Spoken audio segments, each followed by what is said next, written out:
Welcome to my YouTube channel and this is Sunny Dev. तो इसका जो लास्ट वीडियो था वहाँ पर मैंने डिस्कस किया था अबाउट ग्रोथ ऑफ जो सोशलिज्म था उसके बारे में कि किस तरह से इंडस्ट्रियल सोसाइटी चेंज हुआ और जो सोसाइटी था इम्पैक्ट पड़ा यूरोप से धीरे धीरे वर्ल्ड में, रशिया में, और किस प्रकार से जो है कि जो रिवोल्यूशंस था, फ्रेंच रिवोल्यूशंस, ये सब का इम्पैक्ट पड़ा। तो इंट्रोडक्शन मैंने देख लिया था। तो आज से जो वीडियोज का स्टाइल है थोड़ा सा मैं बदलने वाला हूँ। साथ साथ में जितना मैं पढ़ाता हूँ नोट्स जो है पॉइंट टू द पॉइंट में लिखते चलूँगा और आप लोग अपने कॉपी में नोट्स करते जाएंगे, अपने स्क्रीनशॉट लेते जाएंगे या फिर नोट्स करेंगे कि जो नोट्स से जो मेजर पॉइंट्स से उस पॉइंट्स को मैं लिखते चलूँगा साथ साथ में। ओके, तो सबसे पहले हम आज के जो पॉइंट्स है वह सोशलिज्म इन यूरोप। अब ग्रोथ ऑफ सोशलिज्म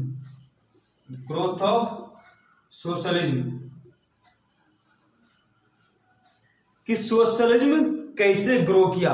सोशलिज्म तो जो राइज जो हुआ, जो सोशलिस्ट आइडियोलॉजी और जो मूवमेंट था, इसकी बात करते हैं। ये socialist of ideology and movements, ये सब इम्पैक्ट डाला। ये सब क्या किया? इम्पैक्ट डाला। अब ये इम्पैक्ट जो डेवलपमेंट था सोशलिस्ट ऑफ आइडियोलॉजी एंड जो movement by significant development to grow in growth of socialism. जो ग्रोथ ऑफ सोशलिज्म की बात करते हैं इन 19th सेंचुरी में। तो 19th सेंचुरी का मतलब क्या हो गया कि just after the French revolution, उसके बाद ही तो फर्स्ट हाफ सेकेंड हाफ दोनों में डिफरेंसेस देखने को मिलता है। जो सोशलिस्ट यहाँ पर जब ग्रोथ होने की बात करना शुरू करते हैं कि जब यूरोप में सोशलिज्म ग्रो होना शुरू हुआ तो स्टार्टिंग में जो समाजवादी जो पीपल थे, जो सोशलिस्ट थे, वो प्राइवेट प्रॉपर्टी के अगेंस्ट थे। सोशलिस्ट जो थे क्या थे? प्राइवेट प्रॉपर्टी के अगेंस्ट थे। तो ऐसे भी इंडस्ट्रियल रिवोल्यूशन हुआ था। तो इंडस्ट्रीज जब डेवलप हुआ तो ये इंडस्ट्रीज प्राइवेट लोगों का ही था मेन रूप से। कहा जाता है कि जो इंडस्ट्रियल रिवोल्यूशन था वो मदर ऑफ सोशल रिवोल्यूशन था। क्या था कि इंडस्ट्रियल की बात करते हैं। किसकी बात करते हैं? इंडस्ट्रियल की।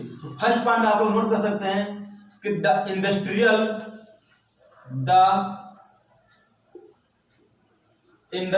Revolution was the mother of the industrial revolution was the mother of socialist revolution।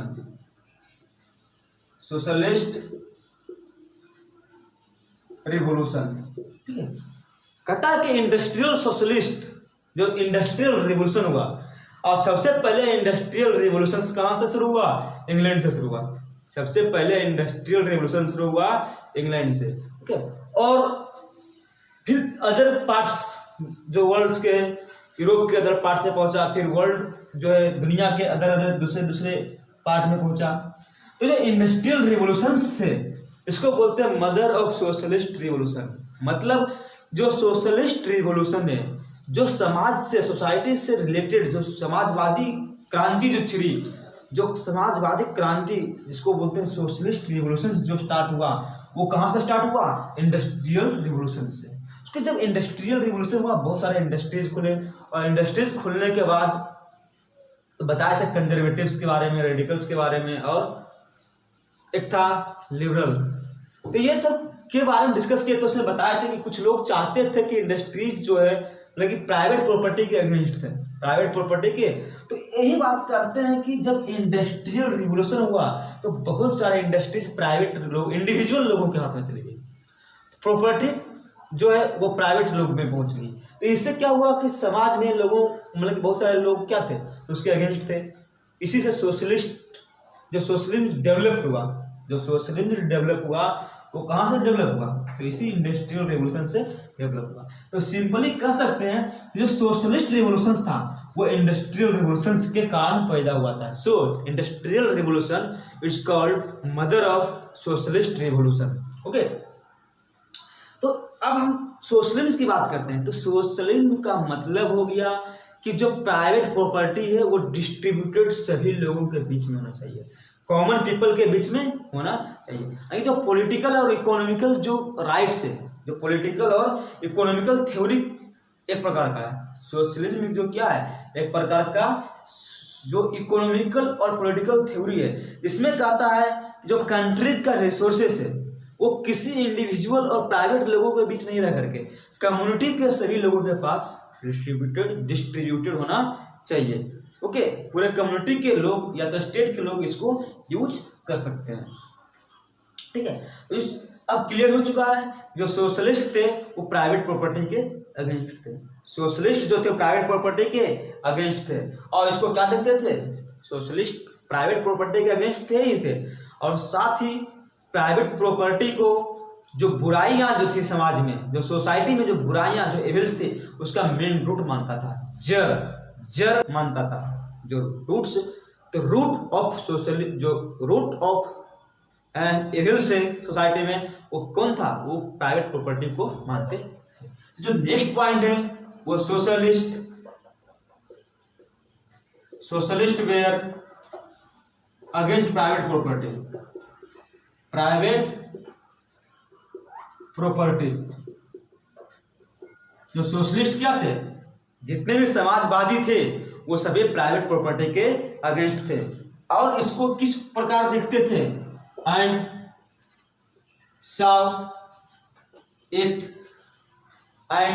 saw it as root of evils, as root of social evils, root of social। तो जितने भी प्राइवेट प्रॉपर्टीज थे सब क्या, इसको society को जो social evils थे उसका रूट मानते थे। और सोशल, अब ठीक है, इसके बाद सोशलिस्ट की बात करते हैं। तो सभी सोशलिस्ट जो थे, जो समाजवादी लोग थे, सभी का विजन्स जो व्यू था वो अलग अलग था, सभी का व्यू जो था अलग अलग था। तो बात करते हैं इसकी हम, ये आपका मेन पॉइंट हो गया।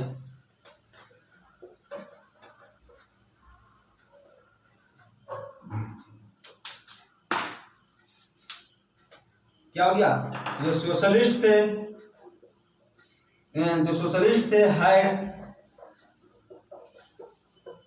Socialist had different visions of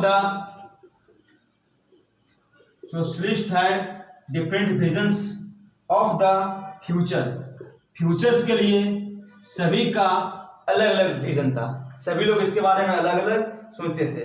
कुछ बिलीव करते थे, कहता है कि सम बिलीव्ड इन कोऑपरेटिव्स, जो कि कोऑपरेटिव रेडिकल्स के बारे में ऑलरेडी हम लोग डिस्कस कर चुके हैं। कुछ लोग, and some demanded that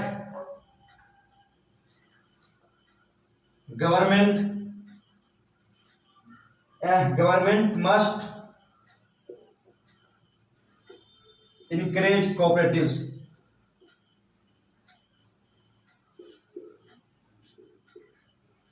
clear हो चुका है कि कुछ लोगों का मानना था कि मतलब कुछ लोग बिलीव करते थे इसमें, कुछ लोग का मानना था कि कुछ लोग कोऑपरेटिव्स में बिलीव करते थे, और कुछ लोग डिमांड करते थे, कुछ लोग चाहते थे कि जो गवर्नमेंट हो वो कोऑपरेटिव्स को इंकरेज करे, सारे लोग मिल करके कोऑपरेट कर करके एक दूसरे का रिसोर्स का यूज करें। तो ये सब किसका मानना था, ये सब मानना था जो सोशलिस्ट थे, सोशलिस्ट का मानना था।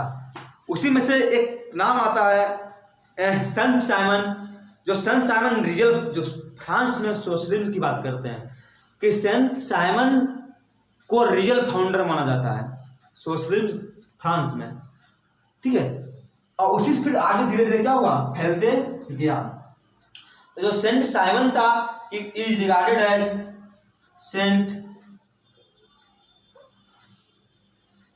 Saint Simon is regarded as regarded as real founder of socialism in the France. Real founder of the socialism in France. तो क्लियर हो चुका है कि फ्रांस में जो रियल फाउंडर जो माने जाते हैं सोशलिज्म के वो थे Saint Simon. Okay, you can take screenshot और वीडियो स्टॉप करके लिख भी सकते हैं। ओके, अब इसके बाद हम नेक्स्ट बढ़ते हैं कि नेक्स्ट क्या कहता है। तो ये यहां तक आई होप पूरा कंप्लीटली क्लियर हो चुका होगा। ओके, तो अब अगला बात करते हैं। तो जो नेक्स्ट है, अब यहां पर दो एक इंपॉर्टेंट नाम आता है, कार्ल मार्क्स और फ्रेडरिक एंगल्स। ये दोनों मिलकर के ने बहुत सारे चेंजेस लाए। जैसे कार्ल मार्क्स और ये दोनों मिलकर एक मैनिफेस्टो जारी किया, और मैनिफेस्टो का मेन एम जो था वो क्या था, तो वो सोशलिज्म को स्प्रेड करना था, फैलाना था। और उसके बाद एक डार्क कैपिटल में कार्ल मार्क्स ने वर्कर्स के जो चीज़ें थी उसके बारे में डिस्कस किया है। डार्क कैपिटल जो उसका बुक था कार्ल मार्क्स का। ओके, तो नेक्स्ट पॉइंट लिख सकते हैं कि इसके बाद हो गया नेक्स्ट पॉइंट में कि जो कार्ल मार्क्स था, कार्ल मार्क्स, इसका टाइम पीरियड था 1818 से 1883। इनकी डेथ हो चुकी थी 1883 में। इसके बाद सेकंड नाम आता है फ्रेडरिक एंगल्स का। फ्रेडरिक एंगल्स, इनका जो टाइम पीरियड था वो था 1822 to 1895। Frederick angles. ओके, तो ये दो एक इंपॉर्टेंट नेम है। तो फ्रेडरिक एंगल्स की बात करते हैं तो ये दो इंपॉर्टेंट नेम है। ये दोनों ने क्या किया था कि ये दोनों जो मेन जो रशिया की बात कर रहे हैं, तो रशिया में जो सोशलिज्म था ये पूरा का पूरा डिपेंडेंट था किसके ऊपर, कार्ल मार्क्स और फ्रेडरिक एंगल्स के। यानी कह सकते हैं कि Karl Marx and Friedrich Engels were two main pillar of socialism, were two main pillars of socialism. जो सोशलिज्म का जो मेन पिलर था वो कौन था, वो था कार्ल मार्क्स और एंगल्स जो थे, ये दोनों मिल करके, चूंकि ये दोनों मिल करके वर्क कर रहे थे सोशलिज्म स्प्रेड करने के ऊपर, तो इससे कह सकते हैं कि जो सोशलिज्म का जो मेन टू पिलर्स थे यूरोप में वो थे कार्ल मार्क्स और फ्रेडरिक एंगल्स।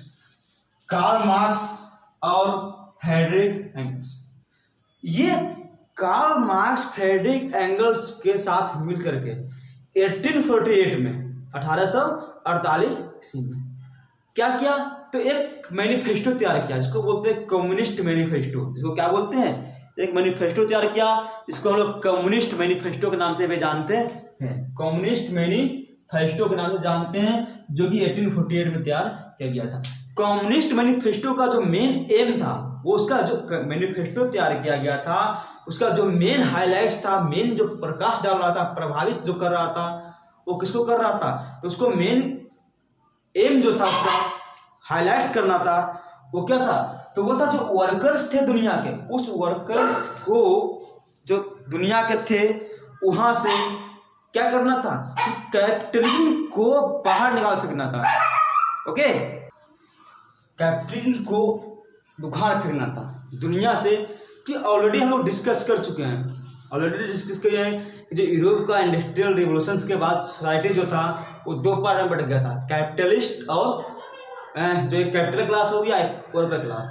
तो ये जो मैनिफेस्टो था, कम्युनिस्ट मैनिफेस्टो जो था 1848 में बनाया गया था, ये मेनली हाईलाइट करता था वर्ल्ड के जो दुनिया के जो वर्कर्स थे, जो मजदूर थे, तो इन्होंने कार्ल मार्क्स ने ही नारा दिया था मजदूरों एक हो जाओ। तो ये जो वर्ल्ड के वर्कर्स की बात करते हैं तो उसको वर्कर्स को इनकरेज कर रहा था कि दुनिया से जो कैपिटलिज्म है, जो पूंजीवादी व्यवस्था है, जो कैपिटल पे डिपेंडेंट है, उसको उखाड़ फेंकना है और सोशलिज्म इस्टेब्लिश करना है। क्या इस्टेब्लिश करना है, दुनिया में सोशलिज्म स्टैब्लिश करना है, उसको उखाड़ फेंकना है। ठीक है, कैपिटलिस्ट जो लोग थे उसको हटाना है, जो पूंजीवादी व्यवस्था है उसको खत्म करना है, और लाना क्या है, तो लाना है सोशलिज्म। और क्या कहता है कि ये सब चीजें जो डिटेल्स में लिखा कार्ल मार्क्स ने एक अपने बुक डास कैपिटल में, अपना बुक डास कैपिटल में इस वर्कर्स के जो भी उसके लाइफ से रिलेटेड एक्सप्लेनेशन था वो डास कैपिटल में उसको क्या क्या है, डिस्क्राइब क्या है। इसके बाद बात करते हैं, तो इसी कारण से तब से ही क्या हो रहा है कि प्रत्येक साल, तब से ही प्रत्येक साल 1 मई को मजदूर दिवस, 1 मई को मजदूर दिवस के रूप में, मजदूर दिवस का मतलब हो गया वर्कर्स डे। वर्कर्स डे में 1 मई को मतलब कि क्या ऑब्जर्व किया जाता है सभी जगह पे इसको। ओके, तो लास्ट पॉइंट हम लिख सकते हैं यहाँ पे कि सिंस देन, तब से ही, सिंस देन मतलब क्या हो गया, तब से ही, सिंस जब ये डास कैपिटल्स बनाया गया तब से ही बात कर रहे हैं कि तब से क्या हो रहा है कि यहां पे इसको हम कर सकते हैं, ऐसे कर सकते हैं कि डास कैपिटल्स की बात कर रहे थे, तो डास कैपिटल सोसाइटी कितने पार्ट में बांटा गया है, उनके अनुसार से ऐसा लगता था, मार्क्स ऐसा सोचते थे कि कैपिटलिज्म से क्या जो वर्कर्स है वो फ्री हो, सोसाइटी जो है हमारा वो कैपिटलिज्म से फ्री हो जाएगा। Okay,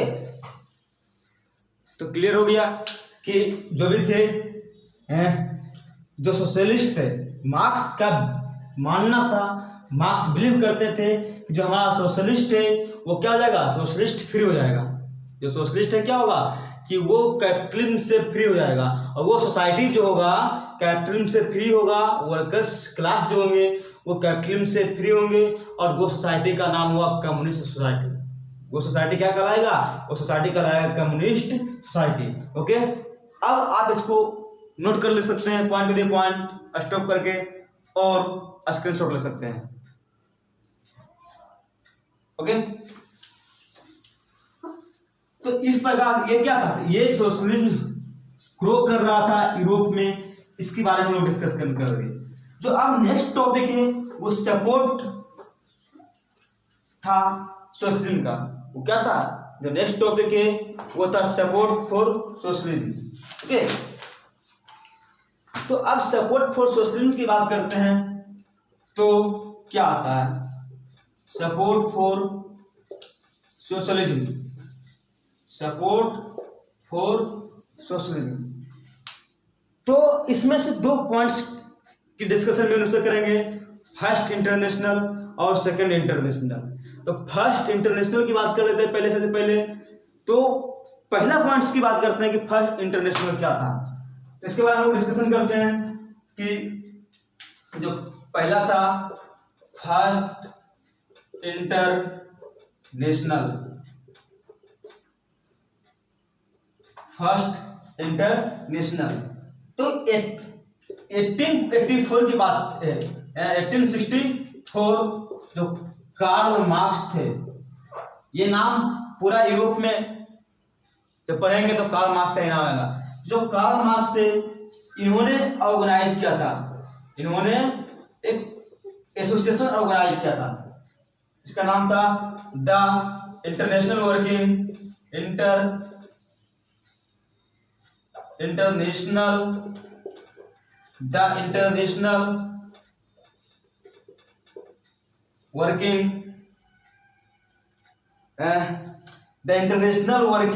mains Association. क्या नाम था इसका, men's, the International Working Men's Association, Men's Association. इसी को बाद में क्या जाना गया, इसी को हम लोग फर्स्ट इंटरनेशनल के नाम से जानते हैं, which became popular as the first international, popular as the first international।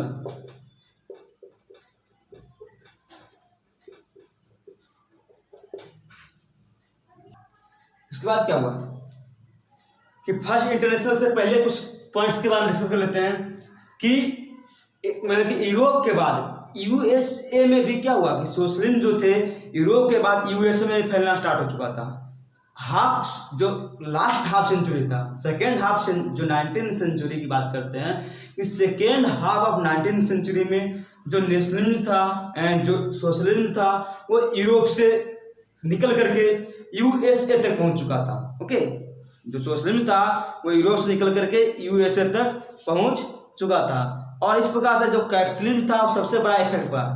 जो कैपिटलिज्म सिस्टम था वो उस पर क्या हुआ, सबसे ज्यादा इफेक्ट हुआ। उसी में से कार्ल मार्क्स जो है एक एसोसिएशन ऑर्गेनाइज किए थे, इसका नाम क्या था, इसका नाम था international Working Men's association, international Working Men's association. और यही एसोसिएशन बाद में फेमस हुआ, पॉपुलर हुआ फर्स्ट इंटरनेशनल के नाम से। और इस फर्स्ट इंटरनेशनल का मेन एम जो था वो क्या था, तो मेन एम था सोशलिज्म। सोशलिज्म तो था ही, और उसी सोशलिज्म के तहत जो वर्किंग क्लास था उसकी ऑथोरिटी इस्टेब्लिश करनी थी। उसकी ऑथोरिटी क्या था, ऑथोराइज था कैपिटलिज्म का, कैपिटलिज्म का ऑथोराइज था कैपिटलिस्ट का था। उसी कैपिटलिस्ट की ऑथोरिटी को हटा करके सोशलिज्म इस्टेब्लिश करने के बाद जो वर्किंग क्लास था, जो वर्कर्स थे, उसकी अथॉरिटी डेवलप करना इसका मेन एम था, इसका फर्स्ट इंटरनेशनल का। इसके बाद हम लोग बात करते हैं सेकंड इंटरनेशनल। आप स्क्रीनशॉट ले सकते हैं, लिख सकते हैं इसको। ओके, इसके बाद जो है वो है सेकंड इंटरनेशनल। इसी में है next point second international. International, अब इस सेकेंड इंटरनेशनल की बात करते हैं तो जो सेकेंड इंटरनेशनल कहता है after 6 years the death of Karl Marx. Karl Marx के 6 years के बाद, कार्ल मार्क्स का डेथ हो गया था उसके 6 साल के बाद जो बनाया गया था, वो जो फॉर्म किया गया था, जो फॉर्मेशन हुआ था वो था सेकेंड इंटरनेशनल, वो था Second International. 6 years after the death of, लिख सकते हैं 6 years after the death of Karl Marx. जब कार्ल मार्क्स का यानी कि 1883 में डेथ हुआ था, 1883 में क्या हुआ था, डेथ हुआ था। और उसके बाद 1889 में जो बनाया गया वो था, जो फॉर्म किया गया वो था सेकेंड इंटरनेशनल। इस टाइम में जो फॉर्मेशन हुआ था सेकेंड इंटरनेशनल का, उसका मेन एम क्या था, जो वर्कर्स थे सभी कंट्री के, जो वर्ल्ड का वर्कर्स थे, एक लार्ज इंटरनेशनल डिमोन्स्ट्रेशन ऑर्गेनाइज होगा। और उसमें वर्ल्ड के पूरे दुनिया भर के जो मजदूर से वो सब क्या करेंगे, इसमें पार्टिसिपेट करेंगे। पूरे दुनिया भर के जो वर्कर्स है ये सब आएंगे और क्या करेंगे, पार्टिसिपेट करेंगे। एक लंबा चौड़ा, एक बहुत बड़ा डेमोन्स्ट्रेशंस की बात कर रहे थे कार्ल मार्क्स के मृत्यु के बाद जो बना था सेकेंड इंटरनेशनल, उस टाइम उसमें बात कर रहे थे। और इसी टाइम से कुछ देर पहले मैं बताया था दास कैपिटल में चर्चा हुआ था वर्कर्स के लिए, लेकिन यहाँ पर कुछ मिस्टेक्स हो गया था वहाँ पे, सॉरी उसके लिए। लेकिन जो रियलिटी है वो अब यहाँ पर जो सही है, ये क्या कहता है कि डेथ के बाद सेकेंड इंटरनेशनल जो हुआ था कार्ल मार्क्स के डेथ के बाद, तब से 1 मई को एक इंपॉर्टेंट टर्म है, 1 मई को मजदूर दिवस यानी कि वर्कर्स डे के रूप में मनाया जाता है। इसके बाद क्या हुआ था कि जो सेकेंड इंटरनेशनल था 1940 में इसमें लगभग 27 कंट्री के वर्कर्स पार्टिसिपेट कर रहे थे। ठीक है, अब यूरोपियन कंट्री जैसे हो गया कि मतलब कि यूरोप में फ्रांस हो गया, जर्मनी हो गया, यहाँ पे सभी वर्कर्स ऑर्गेनाइज होना शुरू हो गए। इसी में बात आती है किसकी, जर्मनी और इंग्लैंड में जो वर्कर्स थे एसोसिएशन बनाए थे कैपिटलिस्ट के अगेंस्ट फाइट करने के लिए। एक क्या बनाए थे, एक मतलब कि एसोसिएशन बनाए थे। अब ये एसोसिएशन किस लिए बनाए थे, एसोसिएशंस तो फाइट करने के लिए, किसके अगेंस्ट, तो कैपिटलिस्ट के अगेंस्ट। उसकी वर्किंग आवर्स था बहुत ज़्यादा था, 16 से 18 घंटे वर्किंग आवर था।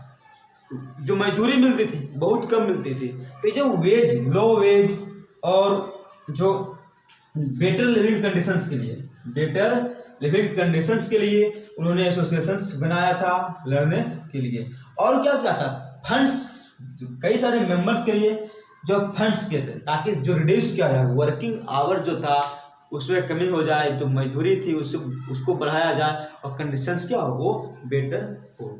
इस प्रकार से था सेकेंड इंटरनेशनल। ओके, तो अब जो अगला डिस्कशन होगा नेक्स्ट वीडियो में वो होगा द रशियन रेवोल्यूशन। ओके, और अभी तक आपने चैनल को सब्सक्राइब नहीं किया तो प्लीज चैनल को सब्सक्राइब कर लें और जितना हो सके इस वीडियो को शेयर करें। Okay, thank you.